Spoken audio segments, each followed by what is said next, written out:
Hey guys, how y'all doing? And welcome back to the channel. My name's David and I fix RVs. And today's project is going to be this tanked water heater. This is a 4-gallon tanked water heater, and we're going to install this under the kitchen sink. And this water heater has a cord with it. You have to plug it in. There are no outlets here. But I do have an electrical panel right next to the sink, so we're going to get a new circuit out of the panel. We'll install a GFCI outlet down here and plumb this water heater in. Let's get started. I think I'm going to get the electrical out of the way first. I have to remove this panel so I can get to the back side of it. I'm just going to pull it out far enough to break out one of the knockouts and get a new wire in there. I popped the new breaker in already. This is our new 20 amp. We just need to get a wire hooked up to it. Perfect. We've got good access.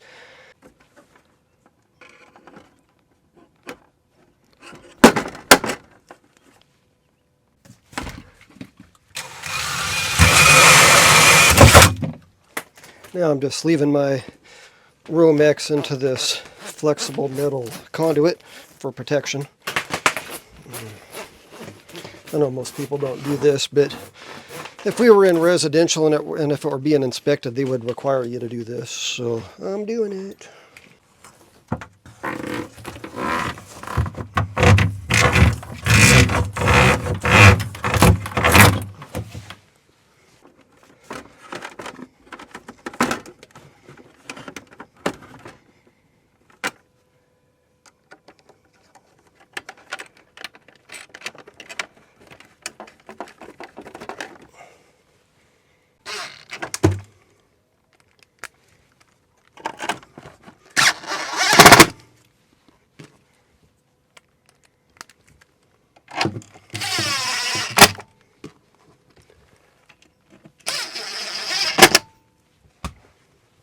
Well, that should do it.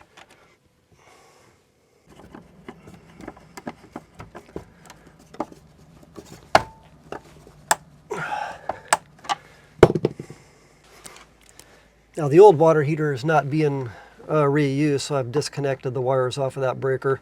I did need to make space for my neutral for the new water heater. This guy is going to go up here. Let's cut that.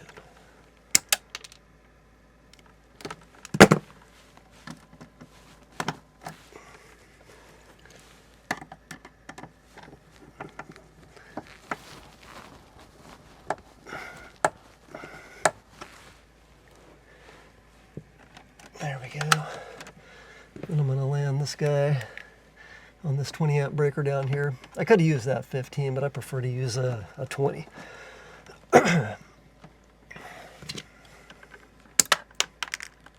Wire's 12 gauge, so it matches.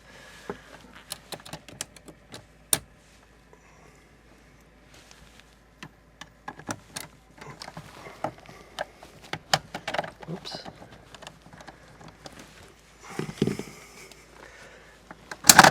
Sometimes it's easier to take this thing out of here. Let's get on there.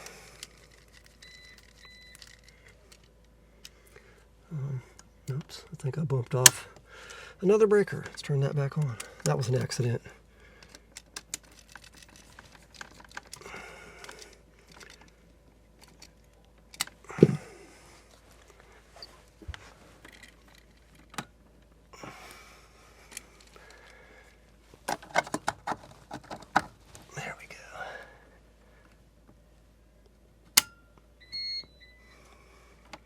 And after I install the outlet, we'll turn this breaker on.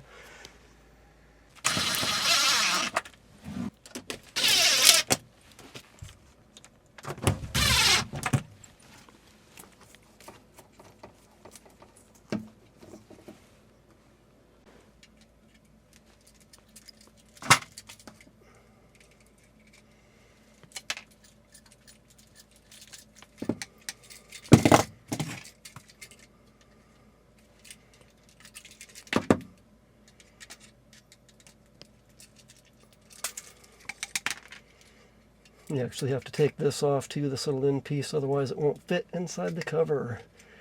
The side cutters are missing. Having to use my crimp tool to cut this.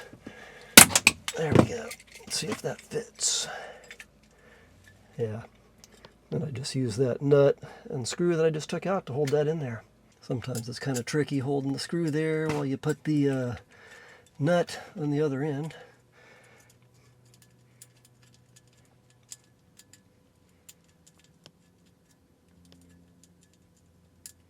Because there's not a lot of room to fit your finger in there. Okay, let's see if we can.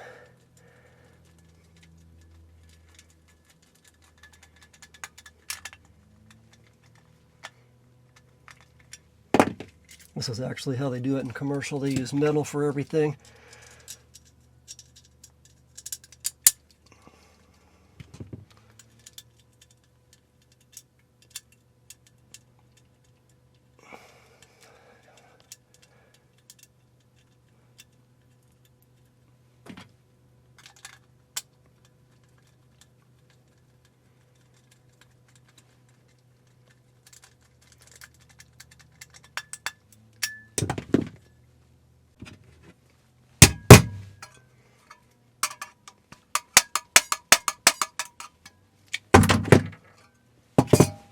Anytime you're working with a metal box, you do have to put a green ground screw in there. There we go.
I always like to cut this wire off to about the same length as my strippers.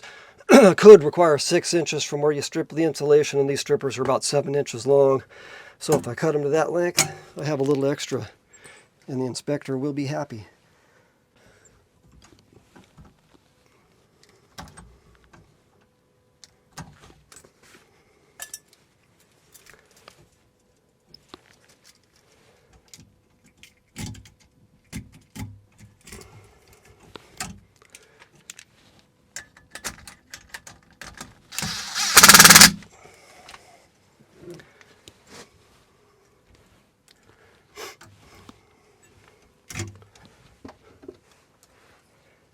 These GFCIs, and well, all outlets, they usually have 2 screw colors. You've got a silver screw here, and over here you've got a gold.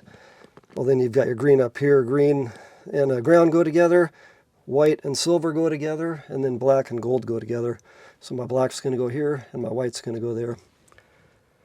We don't have any loads. This is the line side of the GFCI. If we had a second set of wires coming out of here, it would go to the load side over here. They've got that taped off so that we don't accidentally hook up to that, but they actually do say line and load right on them. I don't know if that's in focus, but they always write it on the back. Another way to remember is the ground and the white wire, the neutral wire, are pretty much always on the same side of the device. So you got your white and your ground over here. There we go. Got my white on there, got my black on the other side.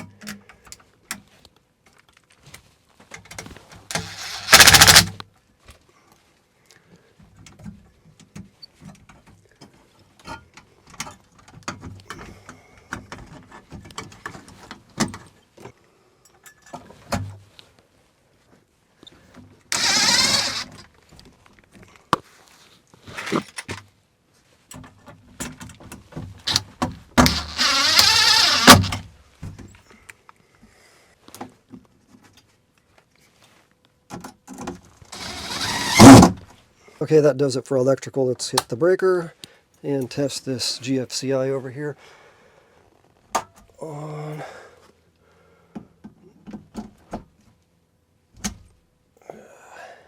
$122. We're good to go. Now let's get the plumbing started.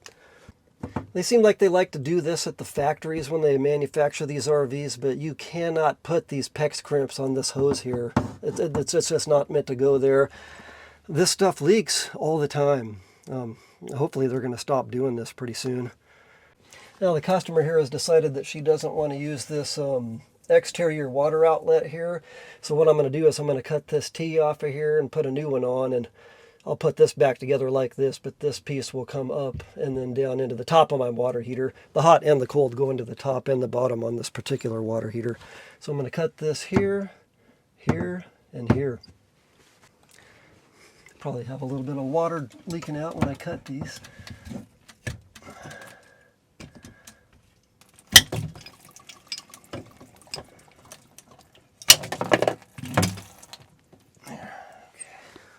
Paper towel time.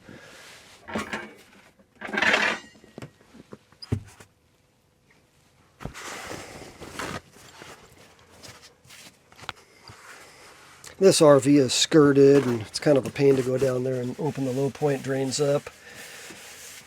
They've got a lot of stuff stored under there too. I've been under there, and it's not easy to get around under this RV.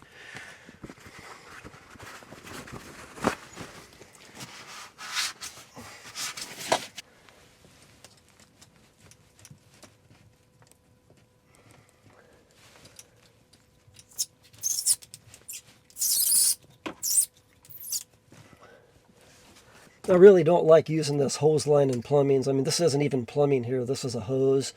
So wherever I can, I'm going to replace this stuff. I'm going to jump from here up to the sink faucet with actual PEX. And I'm also going to do the same thing from here up to the water heater, or from here to the water heater.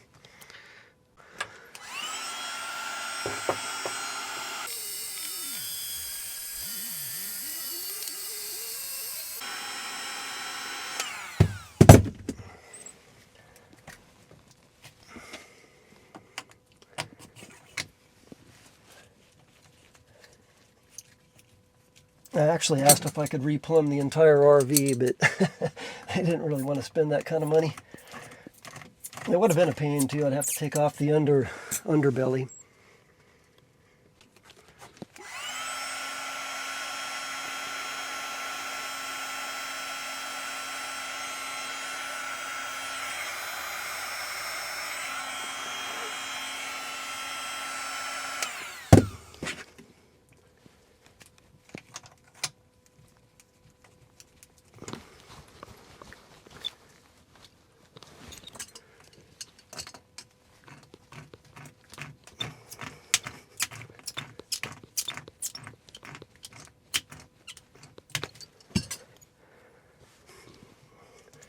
Hook this straight to the sink.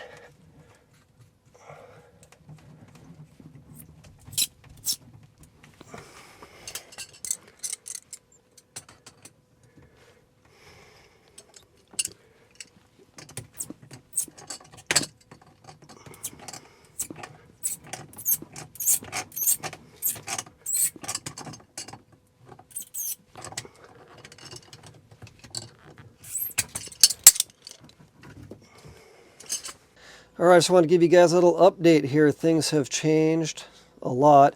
As you can see, this is not the water heater that I showed in the introduction of this video. We plumbed that water heater in and turned the thermostat all the way up, and the indicator light was not indicating anything. So I checked for amp draw at the panel, and it wasn't pulling any amp, so that water heater has been removed. And the RV owner, my customer here, went and picked up this Stiebel Eltron water heater. It's still a 4-gallon water heater. It still plugs into this outlet that we installed over here. But I did have to change up my plumbing, you know, because the height was different, the width was different, and I'm just kind of showing you what the final product looks like here. And there it is. We are going to add a catch pan for this water underneath this water heater, and then we're going to ventilate that pressure relief valve straight down into the pan. I've got a GFCI here too, so if any water splatters around, that should trip off and disconnect power to the water heater. All right, guys, I hope this video was helpful. Thanks for watching, and we'll see you next week.